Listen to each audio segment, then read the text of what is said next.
bom dia e ótima semana para todos nós. Olá, bom dia. Quando a imprudência rouba a vida que parecia tranquila, a comerciante foi atropelada e morta na calçada de casa. Tânia estava com o neto no colo e conseguiu salvar a criança. O motorista é um pedreiro que dirigia embriagado. Noite de tiros e moradores assustados no bairro Andorinhas. Os bandidos surpreenderam os rivais, chegaram de barco pela Baía de Vitória. Empresário cai de parapente e morre. Ele fazia aulas de voo. Vídeos mostram o momento da queda numa área de mata. Traficantes promovem tiroteio na areia da praia da Barra do Jucu, em Vila Velha. Um jovem morreu baleado. Espírito Santo bate a triste marca de mais de 2.000 vidas perdidas para o coronavírus. Entre as vítimas está um médico que lutava para salvar os pacientes contaminados pela Covid. O TN1 faz um alerta. Fique de olho nas crianças. O número de acidentes domésticos aumentou nessa pandemia, principalmente os casos de queimaduras. BR-262 interditada por 3 dias para retirada de pedras.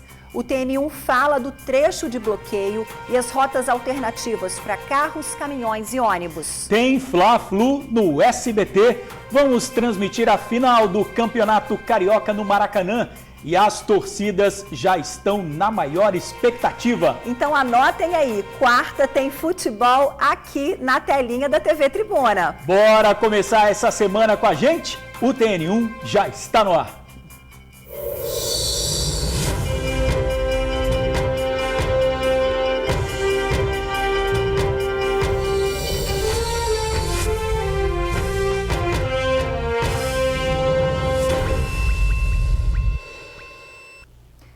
Motorista bêbado e sem habilitação atropela e mata comerciante. Foi em Santa Rosa, Cariacica. A vítima estava com a neta de 4 anos no colo e conseguiu salvar a criança antes de ser atingida. Tainá Lopes tem os detalhes ao vivo pra gente. Olá, Tainá, boa tarde.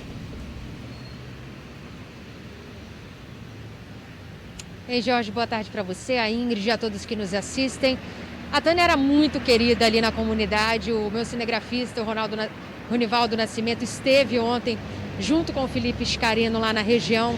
Ele trouxe essas informações para mim, disse que ela era uma pessoa muito querida ali na comunidade. Ela tinha um hábito de sentar em frente à casa dela, algo que já era comum, conversar ali com a vizinhança.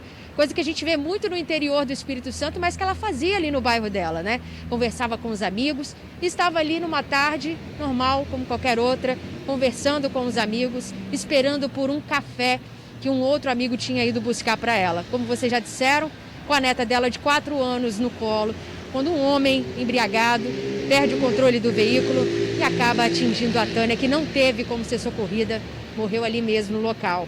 A neta ela conseguiu salvar de uma maneira praticamente milagrosa, conseguiu evitar que a tragédia fosse ainda maior. Essa reportagem, quem conta todos os detalhes dessa história pra gente, é o Felipe Scareno. Um domingo triste na Rua Mariana, em Santa Rosa, Cariacica. É que uma de suas moradoras ilustres teve a vida abreviada de forma estúpida e irresponsável. Era fim da tarde do último sábado quando um carro descontrolado invadiu a via e atingiu Tânia, que morreu prensada entre o veículo e o muro. Tânia estava sentada bem perto da casa dela, conversando com a Eliene, que não consegue tirar da memória a imagem que viu. Eu vi o carro, aí levantei onde eu estava sentada.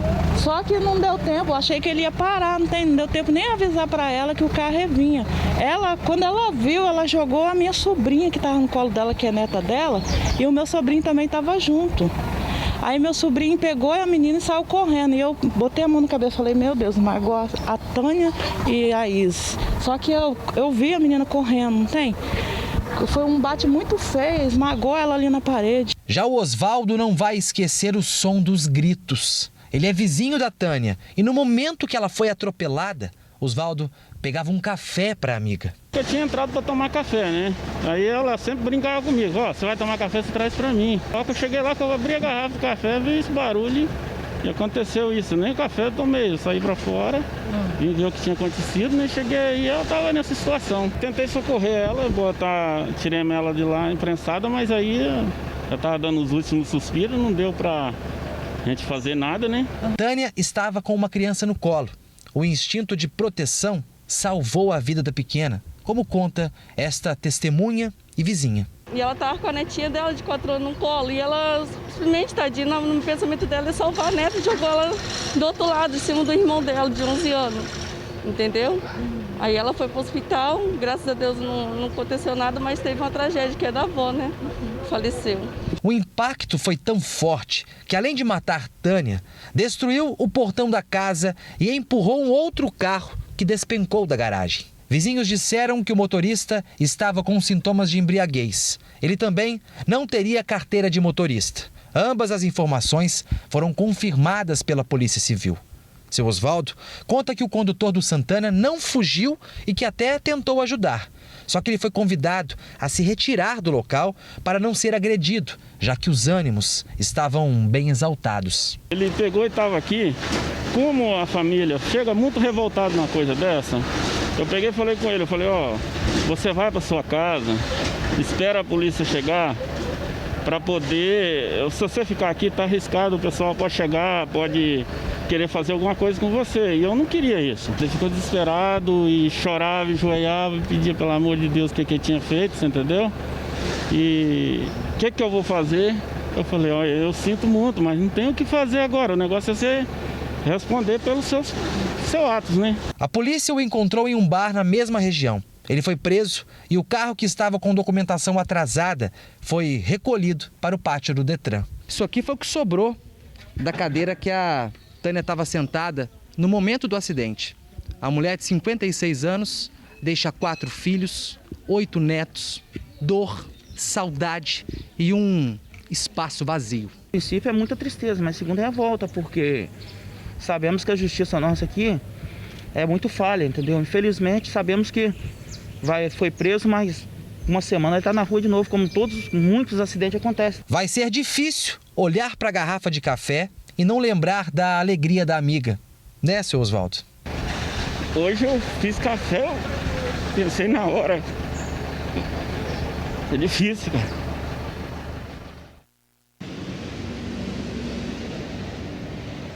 E não demorou nenhuma semana. Eu vou ler para vocês aqui a nota da Polícia Civil, que informa que, conforme previsto no Código de Trânsito Brasileiro, quando o suspeito presta socorro à vítima, não pode se aplicar uma prisão em flagrante. O suspeito, de 40 anos, prestou depoimento na Delegacia Regional de Cariacica e foi liberado conforme prevê a legislação brasileira. O procedimento foi encaminhado para a Delegacia Especializada em Delitos de Trânsito, já com o despacho do delegado plantonista, indiciando o suspeito por homicídio culposo no trânsito e lesão corporal no trânsito, já que a neta também sofreu alguns ferimentos. Eu volto com vocês no estúdio. Ricardo, né? A gente fica sem palavras, né? Daqui a pouquinho a Tainá volta, né? A gente volta a falar sobre esse caso aí lamentável, quer dizer, mais um motorista que atropelou, tirou a vida aí da Tânia, viu todo mundo falando como ela era querida na região, mãe, avó, e ele já ganhou liberdade por conta da legislação. E o que tem que ser feito? Mudar a legislação. Não dá para continuar dessa forma. Ele disse que não sabia, né? Nem fugiu do local, não sabia, mas e as consequências? E na hora de pegar uma direção sem carteira de habilitação e beber? As consequências. Olha isso aí que a gente está vendo, gente. Quer dizer, a gente pensar mesmo antes de tomar uma atitude dessa, né? Olha, agora a gente fala do desespero de moradores da Barra do Jucu, em Vila Velha, durante um tiroteio entre traficantes na areia da praia. Grupos rivais trocaram tiros em plena luz do dia. Um jovem foi baleado e encontrado morto dentro de um carro. Casas e veículos de moradores também foram atingidos. No vídeo é possível ver um homem correndo e escutar o barulho do disparo de arma de fogo. Na manhã deste domingo, cerca de 10 criminosos trocaram tiros na praia da Barra do Jucu, em Vila Velha. A vidraça desta casa foi atingida e o barulho acordou os moradores da residência. Esse carro que estava na rua foi atingido por pelo menos 4 disparos. Neste outro vídeo, o morador relata que uma pessoa foi baleada. Um foi baleado na perna desceram a rua de Alto Canhão ali, velho, trocando tiro profissionalmente, brother, coisa de filme. O rapaz baleado foi identificado como Vitor. Ele foi encontrado morto dentro de um carro no bairro Coqueiral de Itaparica, também em Vila Velha. De acordo com os moradores, a luta armada durou cerca de 5 minutos. O confronto aconteceu entre dois grupos de traficantes que disputam o tráfico de drogas aqui do Morro da Concha. O tiroteio, que começou aqui na praia, seguiu pela rua Joaquim Calazans. E esse foi o segundo tiroteio registrado em menos de 24 horas aqui na Barra do Jucu. Na noite de sábado, a polícia foi acionada pelo mesmo motivo. Durante a tarde de domingo, o policiamento foi reforçado no bairro. Tá aí, gente, tiroteio entre gangues no meio de uma praia. Desesperador, né? Até agora, nenhum suspeito do tiroteio ou do assassinato foi detido. Mais uma noite de tensão para os moradores do bairro Andorinhas, em Vitória. Dezenas de tiros foram disparados, até mesmo de metralhadora. E dessa vez, os bandidos chegaram de uma forma diferente. Isso mesmo, Ingrid. Os criminosos foram de barco atacar uma boca de fumo rival. Assim que desceram para invadir o local, desistiram. É que fiéis saíram de uma igreja exatamente naquele momento. O barulho do medo. Tá duro. Metralha. A noite de domingo, no bairro Andorinhas, em Vitória, foi marcada por tiros e rajadas de metralhadora. Tudo aconteceu antes das 10 horas da noite, na orla de Mangue Seco. Os disparos foram ouvidos longe.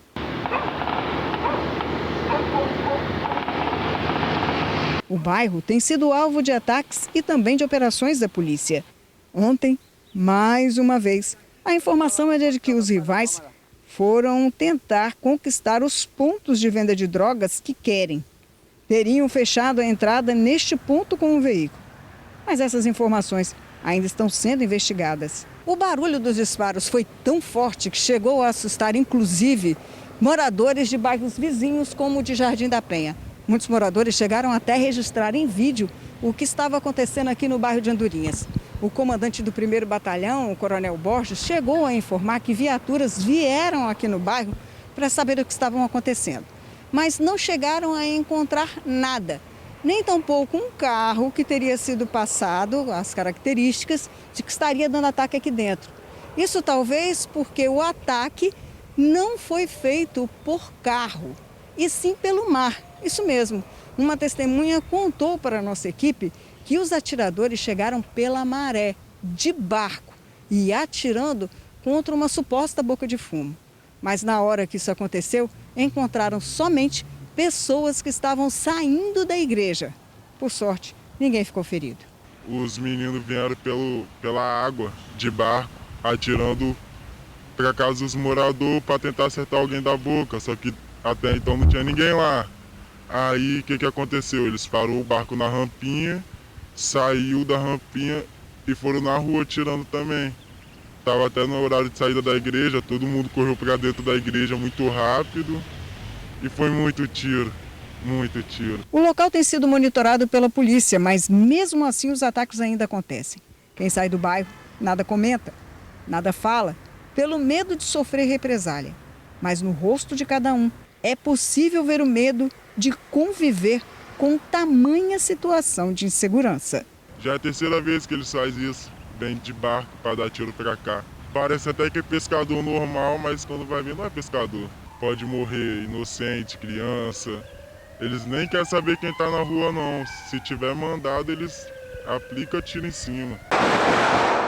Tá duro.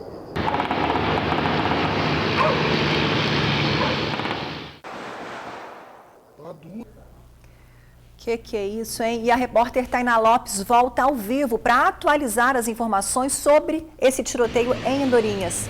Voltamos com você, Tainá.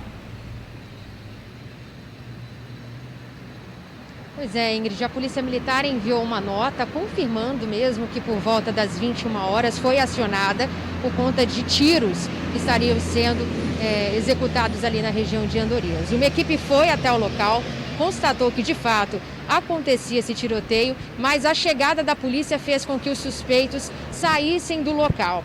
Vou terminar de ler a nota aqui para vocês. De acordo com a polícia, os suspeitos se evadiram pelo mangue de Joana d'Arc após a chegada das viaturas. Buscas foram realizadas ali na região, mas até então nenhum suspeito foi encontrado. Ainda segundo a polícia, o policiamento foi reforçado ontem, durante a noite e também durante a madrugada. Inclusive, abordagens foram realizadas ali na região. Volto com vocês. Tainá, muito obrigado. Que situação, hein? Que situação de guerra no meio da cidade. Policiamento reforçado ontem, hoje de madrugada, mas que continue, né? Porque viver numa situação dessa aí, gente, faça-me o favor, né? Não dá de jeito nenhum. Ali sem condições. Na Reta da Penha, que situação.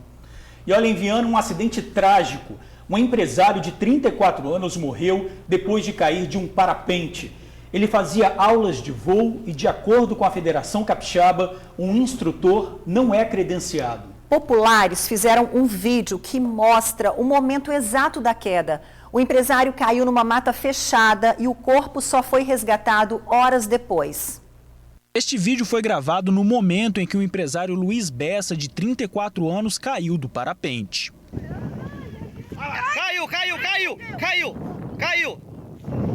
Caiu!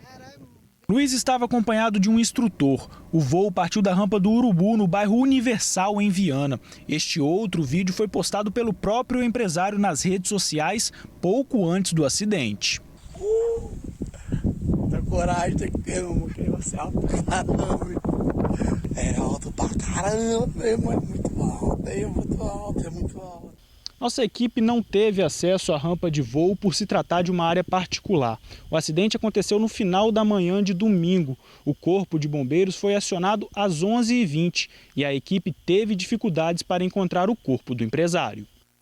A vítima foi encontrada horas depois em uma área de mata da região. A Polícia Civil esteve no local e, de acordo com os investigadores, o equipamento usado no voo não foi encontrado. O corpo de Luiz foi trazido aqui para o DML em Vitória. Por telefone, eu conversei com o presidente da Federação Capixaba de Voo Livre. Na ligação, ele afirmou que o homem que voava com o empresário não é credenciado pela instituição. A Polícia Civil vai investigar o caso.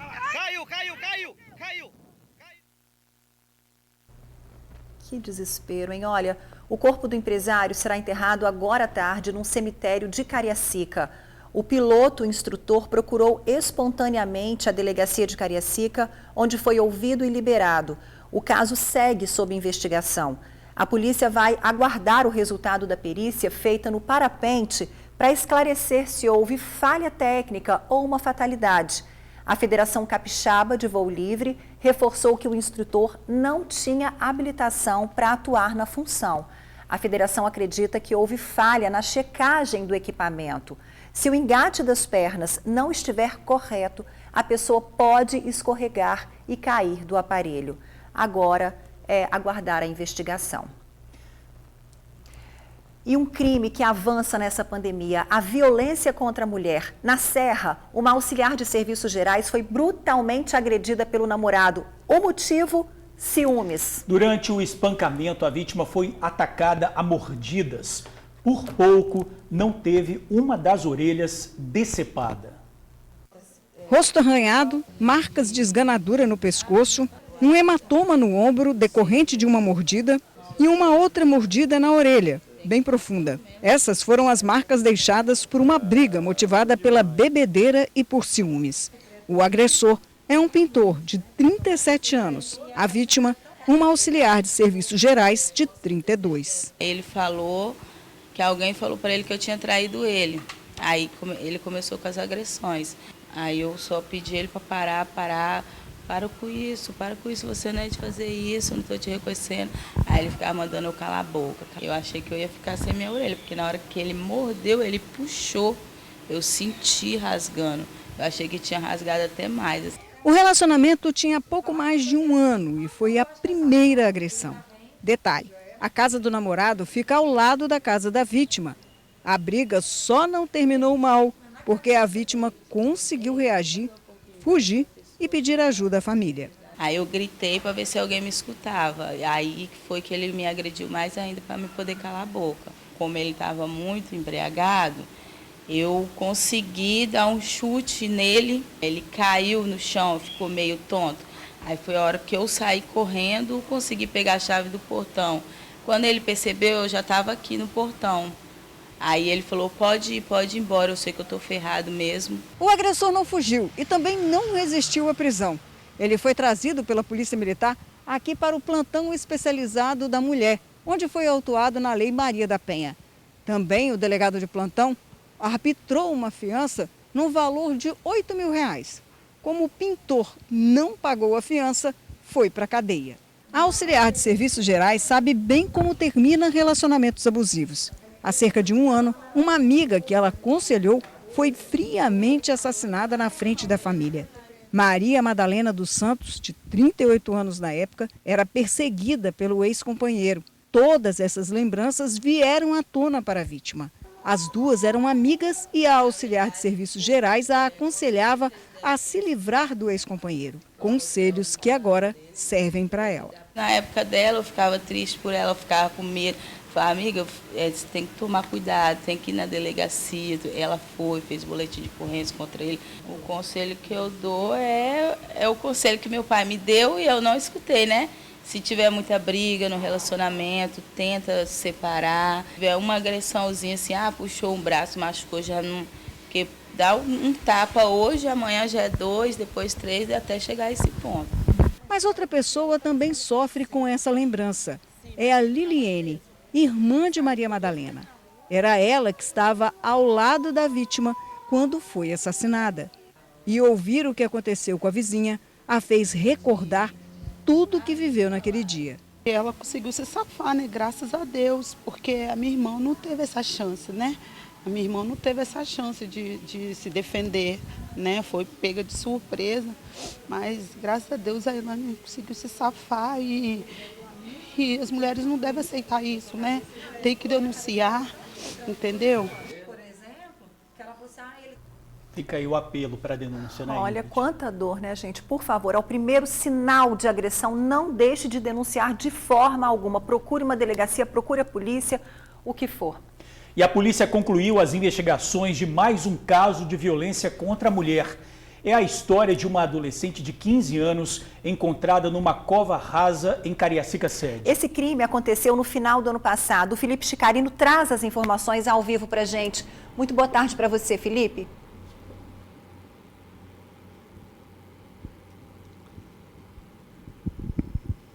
Oi, Ingrid e George, boa tarde para vocês, boa tarde pessoal de casa. Quanto peso esse jornal, hein, Ingrid e George? Quanta coisa pesada, violência doméstica. Ufa, né? Complicado, né? Isso mesmo, esse caso foi em novembro do ano passado. Para falar dele, eu vou voltar até novembro do ano passado, né? Em novembro, uma adolescente, a Sulamita, de 15 anos, ela saiu de casa na Serra, com destino a Cariacica, para entregar os documentos do ex-companheiro. É que o relacionamento dela se tornou abusivo e ela resolveu então não estar mais com essa pessoa e foi levar para esse ex-companheiro os documentos dele que estavam com ela. Só que ela saiu de casa na Serra lá no começo de novembro e não voltou mais. Na época a gente conversou com a mãe, né? A gente deu voz para essa mãe e exibimos a entrevista com ela. Vamos relembrar, por gentileza? Ele falou, é o seguinte, tem um corpo de uma jovem lá em cima, enterrado, enrolado no lençol. Aí eu não sei se é sua filha, então só fica tranquilo. Eu falei, aí eu comecei a gritar, eu falei, é minha filha, a única que vem aqui é ela. Ele perguntou se ela tinha uma tatuagem na mão com escrito de mãe. Eu falei, ela tem. Ou então, é sua filha mesmo. Tem um monte de jovem aí morrendo aí por causa desses caras vagabundos. Quando ela queria separar dele, ele obrigava a ficar com ele. Eu só peço a Deus justiça, que ele tem que pagar pelo que ele fez, porque ele matou da linha de ser uma mulher, nem uma mulher completa, é uma criança, só tinha 15 anos de idade. Ele interrompeu o sono da minha filha.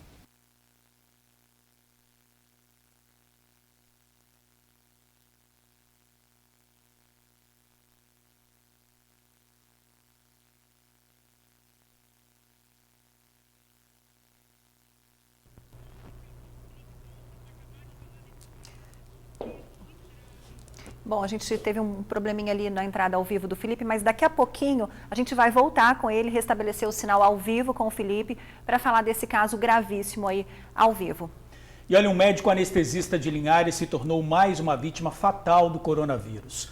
Aloísio de Nóbrega Mota, de 66 anos, ficou internado por 15 dias. No sábado, ele acabou não resistindo à doença.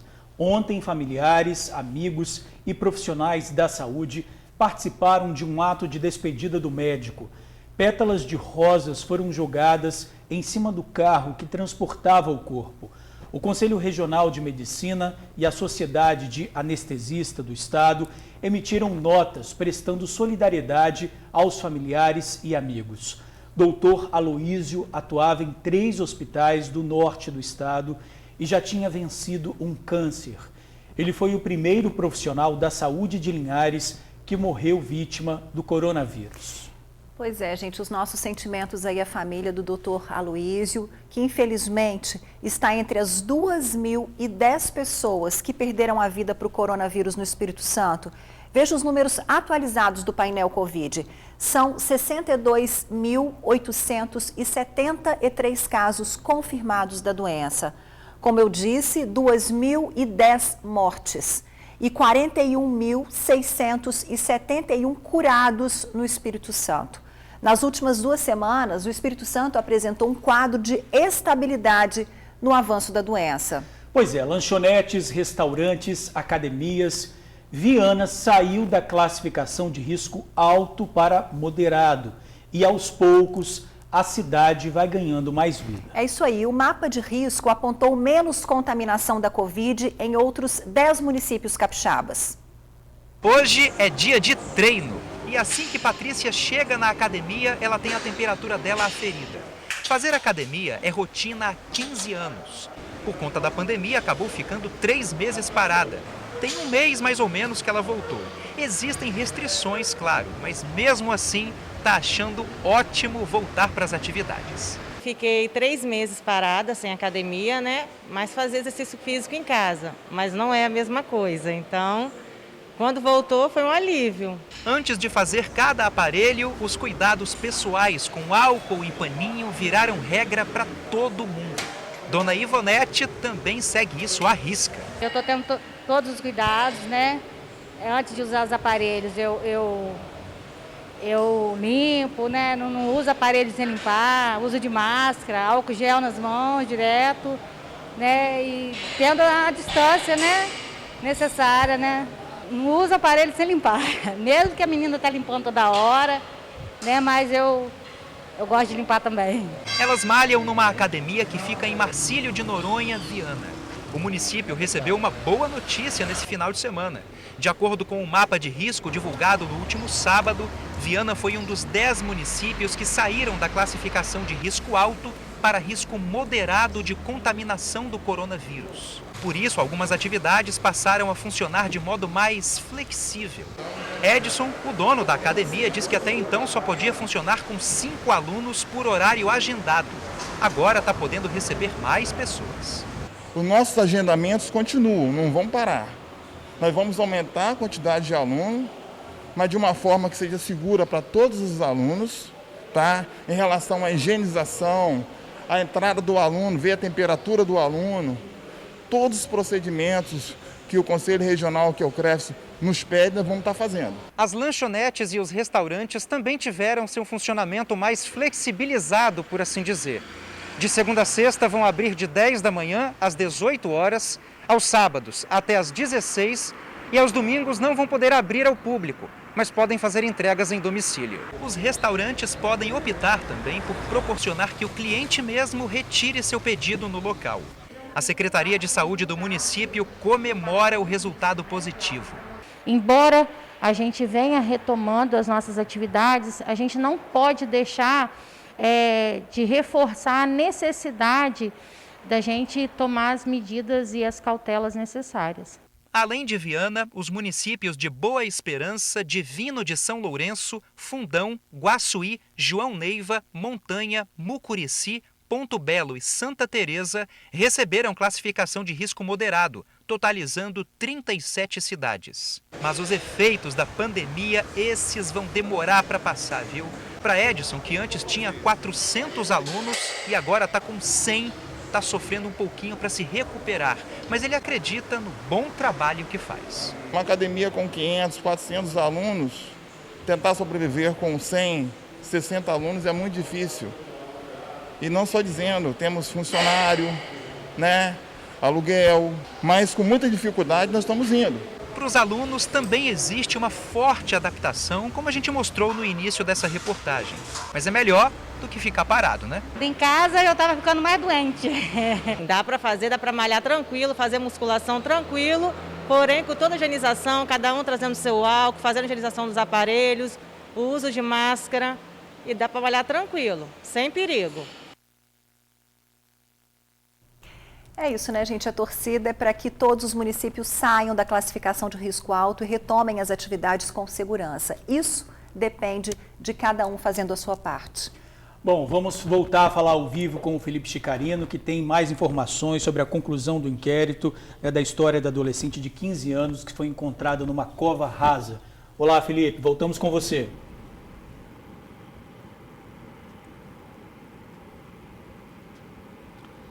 Oi, George, Ingrid, boa tarde para vocês mais uma vez, boa tarde, pessoal de casa. É isso mesmo, deu uma tretinha aqui na live, mas estamos de volta para continuar informando vocês. Então, eu tinha falado, né, que a mãe, né, nós demos voz a essa mãe no ano passado, ela falou, e a mãe já adiantou o que nós ouvimos aqui da Polícia Civil hoje na coletiva, porque a mãe então já desconfiava mesmo que a filha tinha sido morta pelo ex-companheiro. Então, a Polícia Civil hoje, na entrevista coletiva, ela confirmou que a Sulamita, de apenas 15 anos, ela foi amarrada, torturada, assassinada e enterrada numa cova rasa pelo próprio ex-companheiro. Quem fala um pouco sobre isso é a doutora Rafaela Aguiar, que é da Delegacia de Homicídios e Proteção da Mulher. Acompanhe aí a fala sonora da delegada. Ela era moradora da cidade da Serra e se deslocou para Cariacica para poder entregar os documentos dele, já que eles tinham rompido com o relacionamento. E foi comentado por parentes, amigos e tudo, de que o relacionamento dos dois era extremamente abusivo e essa teria sido a causa do término do namoro. Quando ela chegou lá no local, ele deve ter tentado reatar o namoro, ela falou não e ele, com aquele sentimento muito machista, possessivo, ele acabou matando. Ele já é um criminoso contumaz, ele já respondia por homicídio e ele já era do tráfico. Ele utilizava a casa onde eram os fundos desse quintal para comercialização de drogas. Então os indícios já eram bem fortes nesse sentido. Ele foi preso no dia 2 de março deste ano em flagrante delito por tráfico de drogas. E na ocasião que ele foi preso, esse ano, ele foi preso na posse de 2 aparelhos telefônicos. Então a gente solicitou a presença da mãe para ela ver aqueles 2 aparelhos celulares. E a mãe reconheceu como um, sendo da filha dela. A gente sempre orienta que os pais têm que ficar muito atentos com as pessoas com que as filhas se relacionam. E ela ainda tem um relacionamento extremamente abusivo, demonstra que é extremamente ciumento. Você tem que intervir, porque senão pode acabar como esse caso. E aí já depois não tem mais o que fazer. Então a gente orienta, preste muita atenção nos relacionamentos que os seus filhos têm.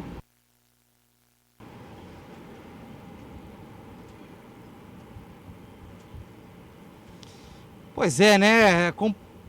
Complicado, complicadíssimo, né? Então, uma informação que a delegada compartilhou com a gente também era que esse traficante preso, né, que agora também, além de traficante, também é, segundo a Polícia Civil, responsável pela morte da Sulamita, ele chegou a usar o telefone da Sulamita para fazer contato com a mãe dela.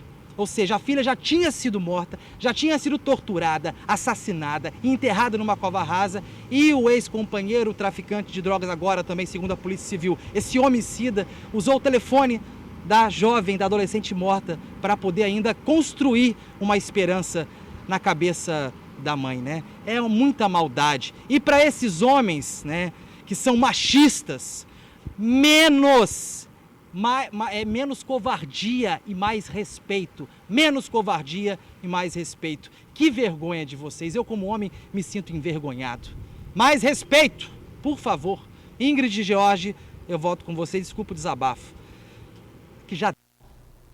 Tá certo, Felipe. Mais respeito e mais denúncias também, né? Não se cale jamais, tá bom, gente? Eu já falo mais, cadeia, mais punição. Não adianta, né? Para que seja exemplo para os próximos não fazerem o que esse daí fez. E olha, mais um baile funk marcou o fim de semana na Grande Vitória. Dezenas de pessoas participaram do chamado Baile do Mandela. A festa aconteceu em Campo Verde, Cariacica.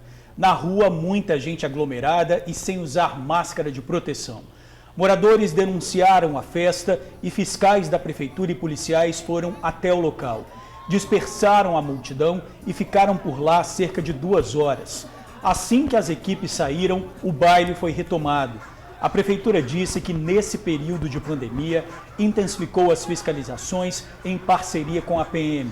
Os bailes clandestinos são considerados eventos perigosos. Nos últimos foram apreendidas armas e drogas. Denúncias devem ser feitas para o telefone 0800 28 39 255, 0800 28 39 255. Esse povo não tem medo de morrer mesmo, né? Risco aí de tomar uma bala perdida e nessa pandemia risco de morrer de coronavírus. Não, se fosse só eles, tudo bem. O problema é que eles colocam em risco a vida de outras pessoas, né? A prisão de um barbeiro acusado de matar um instrutor de autoescola em junho desse ano na Serra. Apesar de negar o crime, as investigações apontam que o barbeiro matou por ciúmes. Ele não aceitava que a ex-companheira se relacionasse com o instrutor. O barbeiro, então, vigiou a vítima e cometeu o assassinato. É preciso voltar para o dia 29 de junho no bairro Cidade Pomar, na Serra. O instrutor de autoescola Jackson Matos Júnior, de 43 anos, foi assassinado a tiros quando chegava num bar. Foram mais de 10 disparos. No mês passado, a família de Jackson não fazia ideia da motivação do crime. Depois de praticamente uma semana de investigação, a Polícia Civil descobriu quem foi o autor do crime e também a sua motivação. O suspeito é um barbeiro de 33 anos que não aceitava o fim do casamento e também o novo relacionamento da ex-companheira com um instrutor de autoescola. Desde o final do relacionamento, o suspeito já demonstrava que não aceitaria o fim do relacionamento, sempre muito em cima dela, sempre cercando muito e deixou claro que ela não poderia se envolver com ninguém. Então o crime foi realmente motivado por ciúmes. Então a gente conseguiu descobrir que a vítima, no dia do homicídio, passou o dia num churrasco. Ele tinha um grupo de pagode, estava junto com o pessoal, saiu e foi até o bairro Cidade Pomar. O suspeito, então, teria descoberto a localização da vítima e, com a ajuda de um amigo, foi até o local e executou a vítima com disparo de arma de fogo. De acordo com a Polícia Civil, o barbeiro já tinha passagem pela Justiça por tráfico de drogas e porte ilegal de armas. Ele foi preso em Eldorado, bairro em que morava atualmente. O barbeiro negou a autoria do crime. Foi interrogado, admitiu que sabia do relacionamento da ex-companheira com a vítima, mas não admitiu, não confessou o homicídio. O barbeiro e a ex-companheira estavam separados há 3 meses. Eles têm 3 filhos. A polícia ainda investiga a participação de uma segunda pessoa, o motorista que levou o barbeiro até o local do crime. Pelo que a gente apurou até agora, uma pessoa levou ele, que já está identificada, até o local do homicídio. Entretanto, essa pessoa não sabia da intenção dele em praticar o homicídio. Ele achou que ia fazer uma corrida normal, chegando lá, aí que o desenrolar ele não sabia, não tinha conhecimento anterior ao fato. Olha, nesse fim de semana, ladrões deram um prejuízo de R$200 mil a uma distribuidora de bebidas em Vila Velha. Um funcionário foi rendido e amarrado enquanto os criminosos roubavam o cofre da empresa. A distribuidora de bebidas que fica na rodovia Darli Santos, em Vila Velha, foi invadida por criminosos neste domingo. Eles teriam pulado o muro da empresa e esperado pela chegada de um funcionário. A viatura da Guarda Municipal passava pelo local quando foi avisada por moradores que viram uma movimentação estranha. O funcionário chegou para trabalhar por volta de 6h50 da noite e já se deparou com os assaltantes atrás daqueles caminhões. O trabalhador foi rendido e ficou amarrado enquanto os criminosos roubavam o cofre da empresa. Quando ele entrou para fazer o plantão dele noturno, ele viu que a cachorra estava chamando, estava um pouco nervosa próximo aos caminhões e ele foi lá verificar. Quando ele lá chegou, ele foi rendido por um dos indivíduos que já pediu o controle do portão para que os outros suspeitos também pudessem ingressar aqui dentro da empresa. Segundo a Guarda Municipal, mais de R$200 mil foram roubados. A empresa possui câmeras de vídeo monitoramento, mas elas estavam em manutenção e não flagraram a ação dos criminosos. Os moradores ouviram ele gritando, suspeitaram que o portão estava aberto e ele gritando pedidos de socorro. Tendo em vista que ele estava amarrado próximo do mato dentro da empresa. Então ele estava rolando para ficar mais próximo do portão para que as pessoas pudessem vê-lo. Bom, até agora ninguém foi preso. E atenção motoristas, a BR-262 vai ficar interditada até a próxima quarta-feira para retirada de pedras no trecho que fica entre Viana e Marechal Floriano. Fique atento porque tem rota alternativa para carros de passeio e rota diferente para caminhões e ônibus. O DENIT confirmou que serão obras para correção de instabilidade de material rochoso na encosta da BR-262. Lembrando, então, que o bloqueio vai até a próxima quarta-feira, dia 15.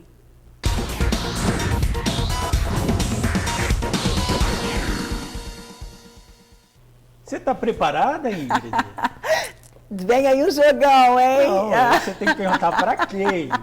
Para virar folha? Para virar folha? Porque você vive virando folha, né? Não, todo mundo já sabe que no Rio de Janeiro eu sou Flamengo. Tá bom, gente. Quarta-feira é dia de clássico, final do Campeonato Carioca. E desta vez o Fla-Flu vai ser aqui na TV Tribuna SBT. A promessa é de um grande espetáculo. Com certeza, uma decisão sem torcida nas arquibancadas, mas com empolgação garantida. Para os flamenguistas, a chance de comemorar a segunda taça consecutiva.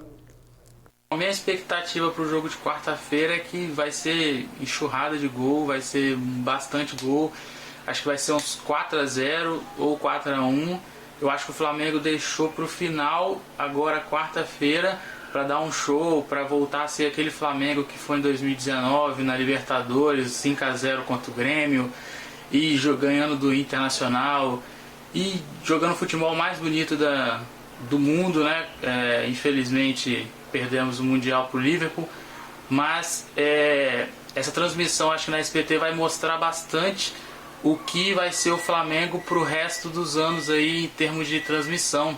O Flamengo vai atropelar quarta-feira. Olha que positividade, hein? E agora, será que os torcedores do Fluminense estão nessa positividade também? O que eles estão achando dessa final? Vamos ouvir? Eu quero ver. Salve, salve, galera. Aqui é Zezinho da torcida Yankee Flu aqui, Espírito Santo. Vambora, quarta-feira tem mais uma final por daquele time lá de vermelho e preto lá. E no Fla-Flu é aquele Ai Jesus que eles sabem muito bem. Mais um título em cima deles. Mas foi bem curto, né? Você viu? Ou ele mandou o vídeo curto, ou a nossa editora Sayonara Nunes, que é flamenguista, cortou o vídeo, editou o vídeo do Fluminense aí, porque eu vi ela editando do Flamengo e falei assim, ela não pode editar o vídeo do Flamengo, porque ela é flamenguista, gente. Tem que ser alguém neutro, tem que botar a Raíssa, que é vascaína, que aí coloca tempo com tempo, igualzinho, certinho, né? Exatamente, não pode ser puxar saco assim. Eu só sei. E o Janine também, é o né? quê? Se fosse Janine, é Fluminense, meu filho. Não, Deus me livre, aí vai dar ruim. Sayonara editando Flamengo, Janine, Fluminense, eu acho que fica o jornal inteiro. Tomaria o tempo do jornal inteiro, né, Jorge? Mas tá aí, olha, gente, uma final que promete. Anotem aí, Fla-Flu, quarta-feira, ao vivo, no SBT, às 9 da noite. Imperdível, aqui na sua telinha, 9 da noite, quarta-feira. Perde não. E já o TNU volta a falar do tiroteio em Andorinhas, Vitória. Os bandidos surpreenderam os rivais chegando de barco. Assalto a ônibus. Os bandidos invadiram o coletivo no bairro Nova Rosa da Penha, em Cariacica. Casal é preso com 500 quilos de fios de cobre. E a morte de uma comerciante que morreu atropelada por um motorista que dirigia embriagado e sem habilitação. Pandemia aumenta os acidentes domésticos, principalmente queimaduras. A gente já volta. Um casal foi preso pela Guarda Municipal com fios de cobre em Vitória. O homem e a mulher estavam com cerca de 500 quilos de fios. O material era transportado num carrinho de recicláveis. Para os agentes, os suspeitos disseram que só estavam fazendo o transporte dos fios. Um terceiro homem teria participado do crime, mas não foi encontrado. O material, avaliado em cerca de R$12 mil, teria sido roubado da Ponte da Passagem. O casal foi levado para a Delegacia Regional de Vitória. Os dois foram autuados por furto qualificado e encaminhados para o Centro de Triagem de Viana. Agora, uma situação preocupante também provocada pela pandemia. Aumentou o número de acidentes domésticos. Mais tempo dentro de casa e os cuidados devem ser redobrados, principalmente com as crianças. A Sociedade Brasileira de Queimaduras identificou um aumento de 25% de pacientes com lesões causadas por fogo. Há também casos de intoxicação. Veja na reportagem de Tainá Lopes. Aos 9 meses, tudo é descoberta para Arthur. E durante o processo, um pequeno detalhe que passa despercebido pode ser um grande risco. Não é à toa que os pais ficam o tempo inteiro de olho no baby e tentam, ao máximo, manter a prevenção. A gente tem que procurar ficar atenta o tempo inteiro, né? Evitar que os pequenos peguem objetos menores, guardar remédio, produto de limpeza.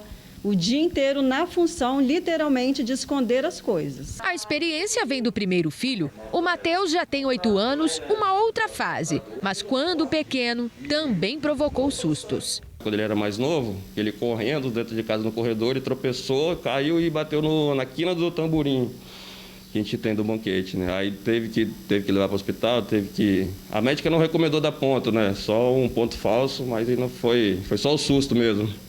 E já mexe muito, né? Nossa senhora, não tem como, a gente toma um susto desse, a gente já fica apreensivo. Remédios e brinquedos escondidos, tela de proteção, todo cuidado é pouco quando o assunto é criança em casa. Durante o período de pandemia, os casos de acidentes domésticos aumentaram consideravelmente, principalmente quando o assunto é fogo. A curiosidade pode ser fatal. A Sociedade Brasileira de Queimaduras identificou um aumento de 25% de pacientes com lesões provocadas por fogo. As crianças, principalmente, como foi no caso da menina de 8 anos, em Marechal Floriano, que teve 50% do corpo queimado após uma explosão no fogão a lenha. Os incêndios têm acontecido dia após dia e principalmente em ambientes residenciais. Muito por falta de manutenção dos equipamentos eletroeletrônicos, muito por descuido dos pais ou cuidadores para com os filhos que brincam com fósforo, isqueiro, em ambiente de cozinha, principalmente no fogão. E isso nos faz um alerta no sentido de orientar você, que é responsável por uma criança, que tem a obrigação de cuidar dessa criança, que fique atento a esses detalhes. Porque os incêndios, quando ocorrem, muitas vezes eles podem ser fatais para os pequeninos. O tenente-coronel lista outros riscos e alerta sobre o que fazer. Estamos tendo aí muitas quedas, envolvendo muitas fraturas, também acidentes por engasgo, acidentes por ingestão de produto químico. Muitas vezes acabamos acondicionando nossos produtos químicos, detergente, desinfetante, sabão, nas partes baixas, de fácil acesso às crianças. Por isso que é importante colocar esses materiais nas partes mais elevadas, para que a criança tenha mais dificuldade ao seu acesso. Também temos encontrado casos aí de afogamento nesse período e por isso devemos ficar muito atento, principalmente quem tem piscina em casa nesse momento de pandemia. Aqueles que moram em área residencial com piscina, no caso de condomínios, esses aí fiquem mais tranquilos, porque não está tendo acesso às piscinas, mas mesmo sem o acesso, é importante a supervisão às crianças, que o calor começa daqui uns dias a se aproximar do nosso estado e com isso as crianças tendem a procurar um ambiente com água para se refrescar e em virtude disso a nossa atenção precisa estar redobrada. Todo cuidado é pouco, né? O telefone dos bombeiros é o 193 e em caso de intoxicação, ligue 0800 283 9904. Vou repetir, 0800 283 9904. Voltamos a falar da morte de uma comerciante que morreu atropelada. O motorista estava embriagado. Tânia Maria Ferreira, de 55 anos, conversava com uma amiga na calçada quando o carro descontrolado invadiu a rua e atingiu a comerciante. Tânia morreu prensada entre o veículo e o muro. Ainda assim, conseguiu salvar a neta que estava nos braços dela. E acreditem, esse motorista já está em liberdade.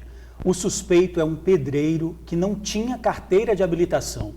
Ele fez o teste do bafômetro que confirmou que ele tinha bebido. Esse caso aconteceu no bairro Santa Rosa, em Cariacica, e tem uma série de irregularidades. Além de estar embriagado, sem habilitação, o carro está com o licenciamento atrasado. Tânia deixou 4 filhos e 9 netos. Lamentável, né? O nosso abraço aí à família da Tânia e a nossa indignação pela impunidade.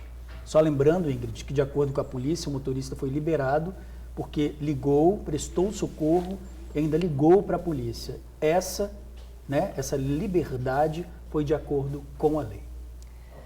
É isso aí, você já disse, né? Tem que mudar a lei.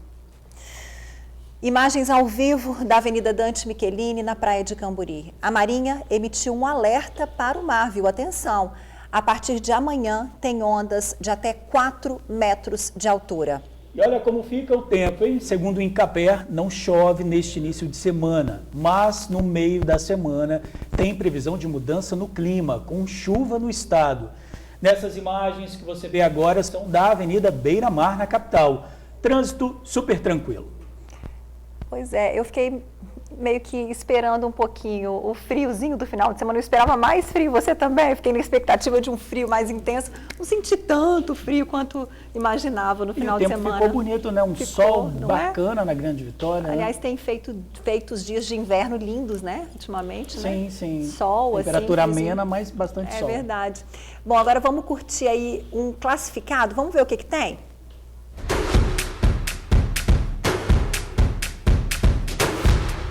Olá, amigos do TN, estou aqui para apresentar para vocês um pouco do meu trabalho. Eu faço nas horas vagas, faço kit para bebês, né, de crochê, faço também em tecidos, bonezinho com sapatinho e o babadorzinho, faço calcinha Bonda Rica, faço jogos de banheiro, de cozinha.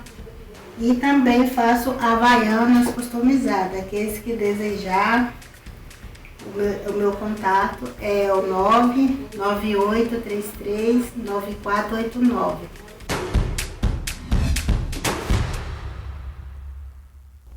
Vocês viram aí quanta coisa linda? Tem kit para bebê de crochê, tudo lindo. Joguinhos de banheiro, joguinhos para cozinha, chinelos customizados. Só faltou um detalhezinho nesse vídeo. O que faltou, George? Conta pra mim. O que faltou? Faltou artista. Faltou artista? Faltou a artista. Estrela dos classificados, não é?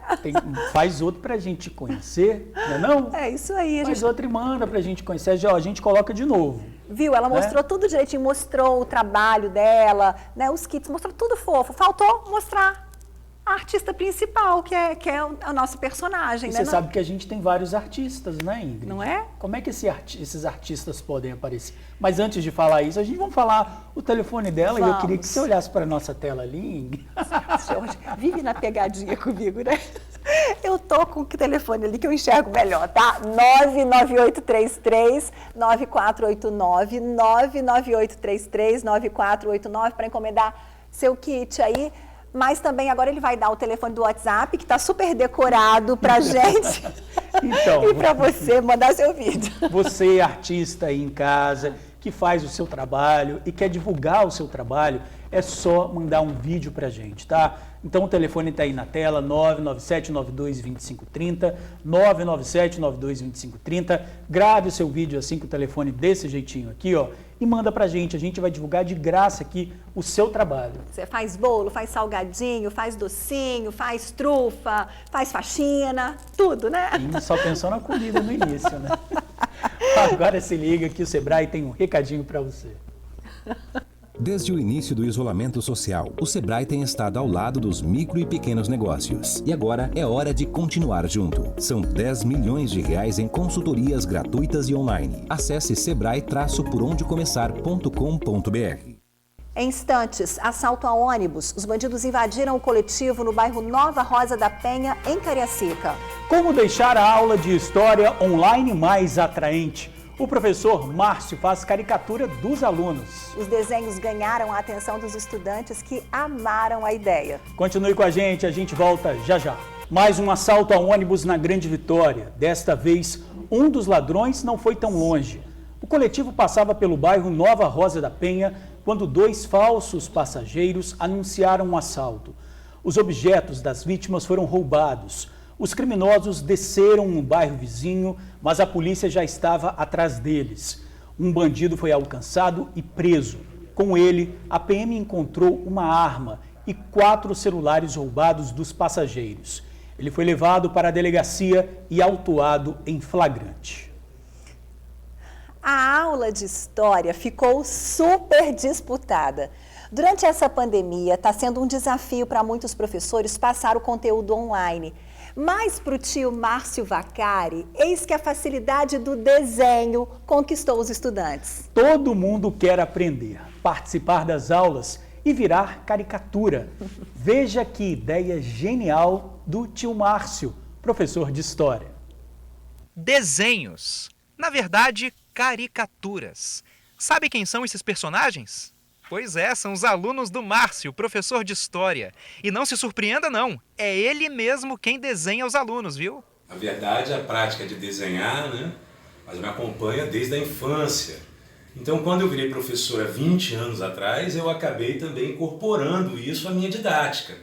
Então, eu percebi que desenhar as situações históricas, desenhar os alunos, era uma forma de aproximar o aluno, de trazer esses alunos para uma possibilidade didática diferenciada. E os alunos não gostam dessa ideia, não. Na verdade, eles amam. Os desenhos estimulam o aprendizado, criam um ambiente descontraído com as risadas e tiram até a timidez dos estudantes. Malu é prova disso. E para não fugir à regra, ela também ganhou um desenho, claro, que por sinal guarda com muito carinho. Eu tenho até aqui um dos desenhos que ele fez, esse aqui foi o primeiro desenho que ele fez meu. E eu guardo com muito carinho, porque eu lembro que eu tinha muita timidez e um pouco de dificuldade na aula dele. E depois dessa brincadeira e tal, foi muito bom. Eu consegui começar a participar mais da aula dele. Me ajudou muito. O tio Márcio está aproveitando essa ideia durante a pandemia também. Com isso mesmo, com aulas por videoconferência, em casa, as matérias ficam muito mais divertidas. E até na monotonia do lar, quem acerta uma questão ganha um desenho. Quando veio o isolamento, a preocupação fundamental era que nós teríamos como dar conta do conteúdo. Mesmo com limitações, nós teríamos como dar conta do conteúdo, como dar conta da formação por meio da informação. Mas seria muito difícil manter a interatividade, seria muito difícil manter a proximidade.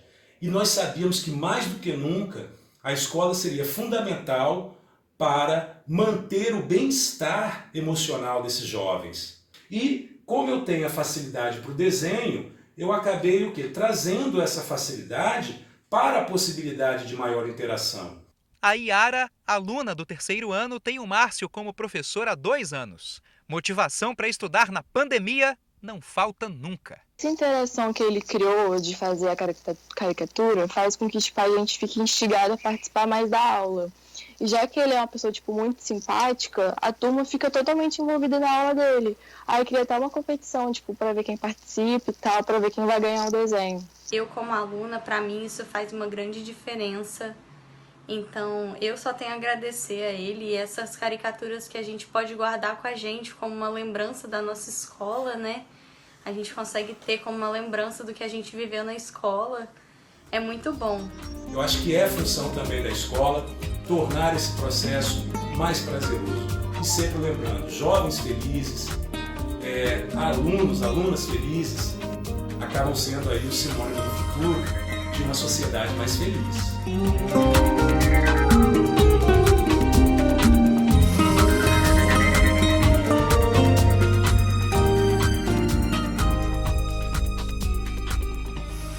Tio Márcio, você arrasou. Até eu queria ganhar uma caricatura, você também, né, Jorge? Vamos voltar para a escola, Ingrid. Os alunos certamente não vão esquecer a história e vão levar para a vida a alegria de aprender de forma lúdica e divertida. Parabéns aí pelo seu trabalho, amei. Parabéns Não mesmo, é? muito legal. Se cuidem, um beijo carinhoso e amanhã a gente está te esperando. Beijo, gente, até amanhã.